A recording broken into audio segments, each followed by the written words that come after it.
Hi எல்லால் வணக்கம். நம்ம காலையில் எங்கடா கிளம்பி போயிட்டுருக்கோம் அப்படின்னு பார்த்தீங்கன்னா, நாங்கள் வந்து சேலம் அரியானூருக்கு தான் கிளம்பி போயிட்டுருக்கோம். எதுக்காக அப்படின்னு பார்த்தீங்கன்னா, எங்கள் அத்தையோட தங்கச்சி பையனுக்கு வந்து மண்டே என்கேஜ்மெண்ட். ஸோ அதனால் நாங்கள் சாட்டர்டேவே வந்து கிளம்பியாச்சு. கவினுக்குமே ஸ்கூல் லீவு. அதனால் காலையில் கடகடன்னு கிளம்புடான்னு கிளம்பி வெளியிலே வந்து மலை சுற்றுற வழியில் டிஃபன்லாம் சாப்பிட்டுட்டு எங்கள் அத்தை, நான், எங்கள் ஹஸ்பண்ட், என் பையன் எல்லாருமே கிளம்பிட்டோம். அந்த சைடு என் நாத்தனார் ஃபேமிலி எல்லாருமே வந்துட்டுருக்காங்க. போகிற வழியில் அந்த வியூஸ் எல்லாமே செம்ம சூப்பராக இருந்தது. இந்த கேரளாலலாம் இருக்கும்ல அந்த மாதிரி செம்மையாக இருந்தது. அதுக்கப்புறம் ரோடு வேறு போட்டுட்ருந்தாங்க. அப்படியே ஜம்ப் பண்ணி போயிட்டுருந்தோம்.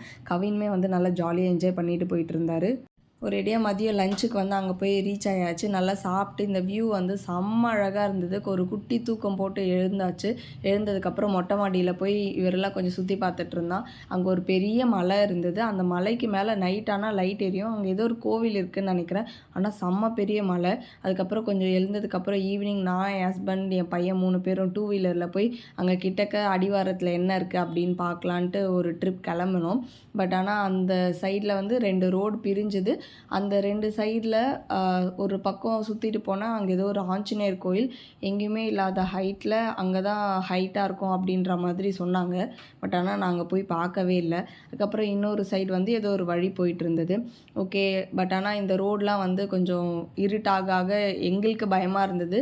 அங்கே இருந்தவங்கலாம் என்ன சொல்கிறாங்க அப்படின்னா, இங்கெல்லாம் ஒரு பயமுமே கிடையாது, ஒரு திருட்டு கூட இது வரைக்கும் போனதே கிடையாது அப்படின்ற மாதிரிலாம் சொன்னாங்க.